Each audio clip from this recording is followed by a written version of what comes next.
ब्लडशॉट एक American super hero film है। First scene में एक सोल्जर दिखाया जाता है जिसका नाम मैरिन रे होता है। इसे हाथ में गन पकड़े हुए फाइटिंग करते हुए दिखाया जाता है और वो सब पर फायरिंग करके सबको मार रहा होता है। जैसे ही वो अंदर जाता है तो वो देखता है कि एक टेररिस्ट गन पॉइंट पर एक आदमी को लिए बैठा होता है।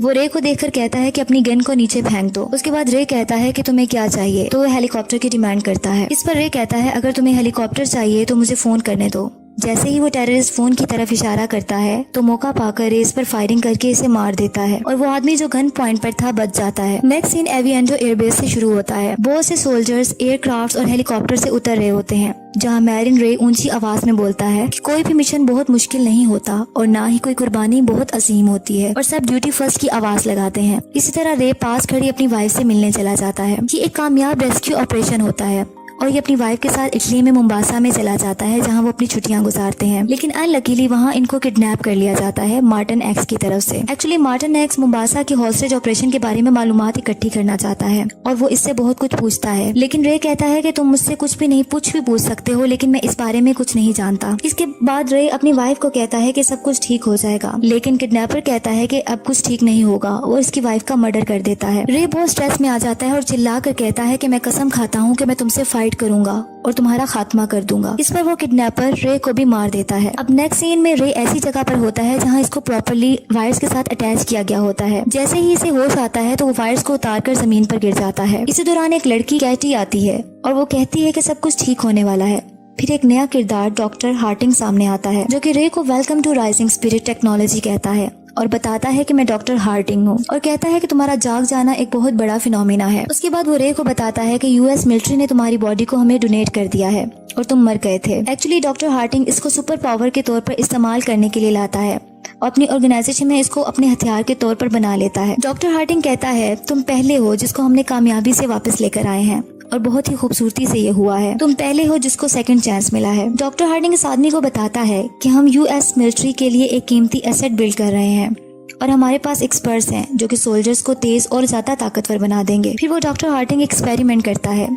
जैसे ही वो रे के हाथ पर जख्म लगाता है तो इसका जख्म बहुत जल्दी रिकवर हो जाता है। एक्चुअली ये बायोमैकेनिकल कंस्ट्रक्ट होता है जो कि बहुत तेजी से रिएक्ट किया जाता है। डॉक्टर हार्टिंग इसे बताता है कि ये टेक्नोलॉजी के जरिए बहुत से डैमेज टिश्यूज को फौरन ठीक कर लिया जाता है। इसके बाद कैटी कहती है कि तुम कौन हो ये तुम नहीं जान सकोगे क्योंकि तुम्हें क्लासिफाई कर लिया गया है। और डॉक्टर हार्टिंग कहता है वो तुम्हारा मासी था लेकिन ये तुम्हारा फ्यूचर है। फिर डॉक्टर हार्टिंग अपने बारे में बताता है कि मैं टेनिस प्लेयर था और चैंपियन था और 15 साल की उम्र में मुझे कैंसर हो गया था और मेरी बाजू को काट दिया गया। उसके बाद फिर वो अपनी बाजू रे को दिखाता है जो कि एक नई बाजू एक मैकेनिकल वे से लगा दी गई होती है और बहुत ताकतवर होती है। फिर इस तरह वो रे को ये भी बताता है कि अगर बहुत से सोल्जर्स अपनी बाजू खो देंगे तो हम उनके साथ एक नई बाजू लगा देंगे जो कि और ज्यादा ताकतवर होगी। इसके बाद वो अपने मुख्तलिफ पेशेंट से इसको मिलवाता है जिसमें जिमी भी होता है और बहुत सारे दूसरे भी पेशेंट्स होते हैं। इनमें से वो बताता है कि ये और ज्यादा ताकतवर हो गए हैं क्योंकि जिमी ने अपनी टांगे खो दी थी, उनको आर्टिफिशियल लेग्स लगा दी गई हैं। जबकि जो दूसरा इसका पार्टनर होता है वो अपनी आंखें खो देता है, जबकि वो कैमरास उसके ऊपर एडजस्ट कर दिए जाते हैं जिसकी वजह से इसका बिल्कुल जो एफिलिएशन होती है डायरेक्टली ऑप्टिक नर्व से मिल जाती है और वो हर चीज को देख सकता है। नेक्स्ट सीन में जब रे सो कर उठता है तो इसमें एक्स्ट्रा एनर्जी आ जाती है।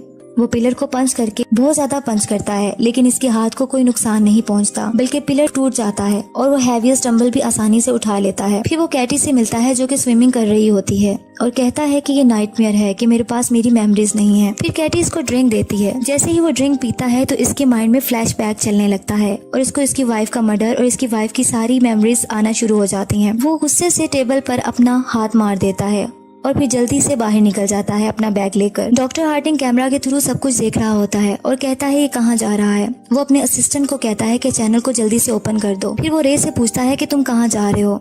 रे कहता है तुम मुझसे किस तरह बात कर सकते हो। तो डॉक्टर हार्टिंग बताता है कि तुम्हारे अंदर बिलियन वायरलेस प्रोसेसेस चल रहे हैं और ये ब्रेन में तुम्हारे साथ ये वायर्स जुड़ी हुई हैं। तुम्हें अब वापस लौट कर आना है। हम सिर्फ वो लोग हैं जिन्हें तुम जानते हो। इस पर रे कहता है कि मेरी बीवी थी जिसका मर्डर हो गया था, मुझे इसका कंफर्म करना है। उसके बाद डॉक्टर हार्टिंग पूछता है कि किसने किया है मर्डर। इसके बाद वो बताता है मार्टिन एक्स का नाम लिया जाता है। डॉक्टर हार्टिंग कहता है कि तुम्हें वापस आने का कहता हूँ क्योंकि तुम एक $multi-million प्रोडक्ट हो। लेकिन रे इसकी बात नहीं सुनता और पायलट की सीट पर बैठ के जहाज पे निकल जाता है। अब जिस लोकेशन को आइडेंटिफाई किया गया होता है वो कोलालमपुर की होती है जो बुदापेस्ट होती है। अब एक जगह दिखाई जाती है जहाँ मार्टिन एक्स को गाड़ियों में ले जाया जा रहा होता है। जब वो टनल से गुजरते हैं तो वहाँ की लाइट्स ऑफ हो जाती हैं और अचानक से एक ट्रक आकर वहाँ टकरा जाता है। अभी मार्टिन एक्स गाड़ी में बैठा होता है और पास बैठे दो आदमियों को कहता है कि मुझे बाहर जाने दो। इसी तरह वहाँ रे पहुँच जाता है और बहुत सारे लोगों से फायरिंग शुरू कर देता है। मार्टिन चिल्लाता है कि मुझे इस कार से बाहर निकालो। रे पर फायरिंग की जाती है लेकिन इस पर किसी चीज का कोई असर नहीं होता क्योंकि इसे सुपर ह्यूमन पावर बना दिया गया होता है। इसका सारा जमीन पर गिरा हुआ खून इसके अंदर चला जाता है और जल्द ही इसकी रिकवरी हो जाती है। दूसरी तरफ आम बॉडीगार्ड्स और सब उस पे बॉम्ब से और गन से अटैक करते हैं लेकिन रे का कुछ नहीं बिगड़ता। आखिर वो मार्टिन एक्स की गाड़ी की तरफ बढ़ता है और इसका मर्डर कर देता है। अगले सीन में टकोल एयरफील्ड को दिखाया जाता है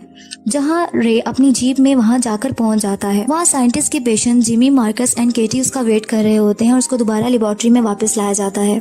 वो केटी को बताता है जिसने मेरी वाइफ का कत्ल किया था, मैंने इसे मार दिया है, मैंने अपना काम कर लिया है। और अब सब रे को लेकर ही प्रोग्रामिंग के लिए राइजिंग स्पिरिट में वापस ले आते हैं। लेबोरेटरी में रे के ऊपर फिर काम किया जाता है और इसकी मेमोरी को वाइप आउट भी किया जाता है। हकीकत में डॉक्टर हार्टिंग इसकी वाइफ की डेथ के मुतालिक फॉल्स मेमोरीज को डाल रहा होता है जो कि बहुत ही गलत मेमोरीज होती हैं जो इसकी प्रोग्रामिंग का हिस्सा बना दी जाती है क्योंकि राइजिंग स्पिरिट में राइवल्स को खत्म करने के लिए रे की मौजूदा मेमोरीज को खत्म कर दिया जाता है और उसको दोबारा रिप्रोग्राम किया जाता है। अब डॉक्टर हार्टिंग कैटी से बात करता है और वो कहती है कि हम इसकी मेमोरी को वाइप आउट करने जा रहे हैं। डॉक्टर हार्टिंग कहता है कि जो हमने किया है वो एक मकसद के तहत था, जिससे पता चलता है कि हार्टिंग रे को अपनी मर्जी से इस्तेमाल कर रहा होता है एक वेपन की तरह। अब हार्टिंग का अगला टारगेट निक बैरिस होता है जिसको रे के जरिए मरवाना होता है। जबकि सीन में केटी कहती है कि रे एक सोल्जर है लेकिन हार्टिंग कहता है ये एक डेड सोल्जर है जो ये डिजर्व करता है। अब रे की वाइफ गिना का किलर उसके माइंड में उसका नाम निक बैरिस को सेट कर दिया जाता है और इसका नेक्स्ट टारगेट बैरिस होता है। अब दोबारा रे गाड़ी लेकर निकल जाता है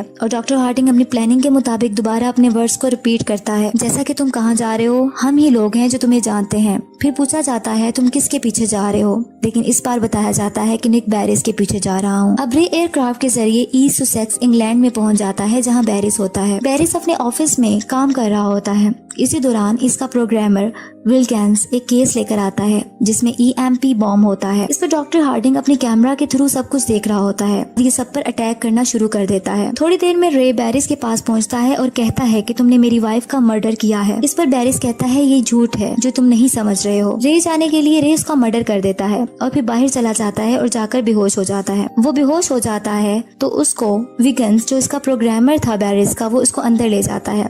डॉक्टर हार्टिंग के लैब में सिग्नल लॉस्ट का साइन आता है। जब रे को दोबारा होश आता है तो वो विगन्स पर अटैक करने लगता है तो विगन्स कहता है कि मैं फ्रेंडली हूँ। अभी रे ये सोच रहा होता है कि हमेशा इसकी वाइफ का मर्डर हमेशा डिफरेंट पर्सन ही क्यों बन जाता है। विगन्स इस पर हैरानगी दिखाता है। रे इसको बताता है कि मेरी बीवी का नाम गिना है। फिर अपने हाथ पर कट लगा लेता है और एक ग्लास में अपना ब्लड निकालकर विगन्स को दे देता है। विगन्स इस पर कहता है कि ये अमेजिंग है और कहता है कि तुम इंटायर प्रोग्रामेबल सिस्टम के तहत चल रहे हो और ये भी बताता है कि राइजिंग स्पिरिट ने तुम्हारे अंदर गलत मेमोरीज डाल दी हैं और तुम्हें एक किलिंग मशीन बना दिया है। इस पर ये कहता है कि ये प्रोग्राम ज्यादा अरसे तक नहीं चलेगा और फिर ये भी डिस्कवर कर लेता है कि इसकी वाइफ जिंदा है। नेक्स्ट सीन लंदन इंग्लैंड में दिखाया जाता है जहाँ रे अपनी वाइफ को तलाश करते हुए इसके घर तक पहुँच जाता है और इसे कहता है कि घर आ जाओ।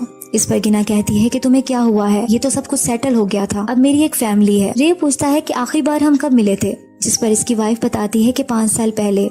ये सुनकर रे बहुत हैरान हो जाता है। फिर रे वहाँ से चला जाता है और बहुत रोता है। वो गाड़ी में जा रहा होता है। जिमी और इसका साथी अपनी गाड़ी लेकर रे की गाड़ी को बहुत बुरे तरीके से हिट कर देते हैं और इस तरह इस पर फायरिंग भी स्टार्ट कर देते हैं। रे को जैसे ही बुलेट लगती है तो इसका वो जिस्म का हिस्सा ब्लू हो जाता है और वहाँ से रे एक चिप निकालता है और भाग जाता है। जिमी अपने साथी के साथ इसको ट्रैक करने की कोशिश करता है। जैसे ही वो बुलेट्स को हवा में फायर करता है तो वो कैमरास बन जाती हैं जिससे रे की लोकेशन का पता चल जाता है। रे पर फायरिंग की जाती है लेकिन रे एक पुलिस कार से गन्स को छीनकर फायरिंग स्टार्ट कर देता है। अब जिमी के साथ इसकी फाइट चल रही होती है और ये पब्लिक रोड पर गिर जाते हैं। इसी दौरान एक ट्रक आता है जो कि इन दोनों के ऊपर से गुजर जाता है जिसमें से रे को कुछ नहीं होता और इसकी रिकवरी हो जाती है, जबकि जिमी की टांगें अलग हो जाती हैं जो कि आर्टिफिशियल होती हैं। थोड़ी देर में जिमी इसकी बैक में एक डिवाइस को स्टैब कर देता है जिससे दोबारा वो रे बेहोश हो जाता है। अब कैटी रे के लिए थोड़ा फ्रेंडली बन जाती है, जबकि लैब में जब डॉक्टर हार्टिंग इसको कुछ कमांड्स देता है विगन्स के बारे में तो वो नहीं मानती। इस पर वो उसकी ब्रीथिंग सिस्टम को रोक देता है जिससे कैटी की तबीयत खराब हो जाती है और उसके बाद वो मान जाती है और विगन्स को ढूंढने निकल जाती है। नेक्स्ट सीन में कैटी सोहो लंदन में होती है और वहाँ पहुँच जाती है जहाँ विगन्स होता है। वो स्मोकिंग के लिए विगन्स से लाइटर मांगती है और जैसे ही स्मोकिंग स्टार्ट करती है तो उसका स्मोक विगन्स के अंदर जाता है और वो बेहोश हो जाता है और इस तरह इसके साथियों से इसके बॉडीगार्ड से लड़ाई कर उनको मार देती है। अब रे को जब होश आता है तो डॉक्टर हार्टिंग के पास होता है। रे कहता है कि तुमने मुझे इस्तेमाल किया और मुझसे कत्ल करवाए, तुमने मेरी बीवी का भी मर्डर को जाहिर करने की कोशिश की। डॉक्टर हार्टिंग कहता है कि रिवेंज एक ऐसी चीज है जो तुम्हारी तरह आदमियों को एक्सेप्शनल बना देती है। रे कहता है कि तुम जैसे लोग मेरे जैसे लोगों को सिर्फ तोड़ कर रख देते हैं, लेकिन तुम हमें कंट्रोल नहीं कर सकते और ऐसा होगा भी नहीं। अचानक से डॉक्टर हार्टिंग इसके पहले वाली कंडीशन में लाकर सेंसलेस कर देता है। एक तरफ डॉक्टर हार्टिंग रे पर अपनी प्रोग्रामिंग कर रहा होता है, जबकि दूसरी तरफ विगन्स अपनी प्रोग्रामिंग स्टार्ट कर देता है। केटी रे की मदद करने की कोशिश करती है और रे को बचाने की भी, ताकि वो रे को उसकी जिंदगी को बचा सके और उसको सही जगह पर ला सके। अब डॉक्टर हार्टिंग केटी की प्लानिंग जानने के बाद इसके ब्रीथिंग सिस्टम को दोबारा रोकने की कोशिश करते हैं, लेकिन एक्सेस डिनाई हो जाती है। एक तरफ जिमी भी अपनी फुली आर्म्ड हो जाता है और रे से फाइट करने के लिए निकल आता है। अब रे को विगन्स कंट्रोल करता है और रे कहता है कि मैं अब अपना काम करने जा रहा हूँ, और वहाँ पहुँचता है जब जिमी अपने दोस्त अपने साथी मार्कस के साथ होता है और इससे फाइट करता है। दूसरा जिमी का साथी भी इसकी मदद के लिए आ जाता है। अब जिमी और मार्कस मिलकर इससे फाइट करते हैं, लेकिन रे सुपर ह्यूमन पावर होते हुए जिमी को बहुत बुरे तरीके से हर्ट कर देता है और एक जिमी का पावरफुल हैंड को इससे अलग कर देता है। और जहाँ डॉक्टर हार्टिंग भाग रहा होता है, उसका वो हैंड उसकी गाड़ी में जाकर लगता है, जिससे उसकी गाड़ी रुक जाती है। अब रे डॉक्टर हार्टिंग की तरफ बढ़ता है और डॉक्टर चिल्लाता है कि मैं सिर्फ अकेला था जिसने तुम्हें रीबिल्ड किया, अगर मैं नहीं हूँगा तो तुम भी सरवाइव नहीं कर सकते। लेकिन रे मुसलसल गुस्से से डॉक्टर की तरफ बढ़ता जाता है। डॉक्टर हार्टिंग अपने वेपन्स को निकालता है और रे पर अटैक कर देता है, लेकिन वो बुलेट रे अपने हाथ से रोक लेता है। कैटी दूसरी तरफ विगन्स के साथ बराबर रे की बॉडी और माइंड को कंट्रोल किए हुए होती है। रे पर अब बहुत सी चेंजिंग्स आती रहती हैं और रे हाथ में पकड़े हुए बॉम्ब को जमीन पर गिरा देता है, जिस पर बहुत बड़ा ब्लास्ट हो जाता है और डॉक्टर हार्टिंग की भी डेथ हो जाती है। नेक्स्ट सीन में जब रे की आंख खुलती है तो वो पूछता है कि मैं कहाँ हूँ, तो विगन्स इसे रिलैक्स बोलता है और पूछता है कि अब तुम कैसा फील कर रहे हो। इसके बाद कैटी बाहर बैठी होती है और वो रे विगन्स को थैंक यू बोलकर कैटी से बाहर मिलने चला जाता है।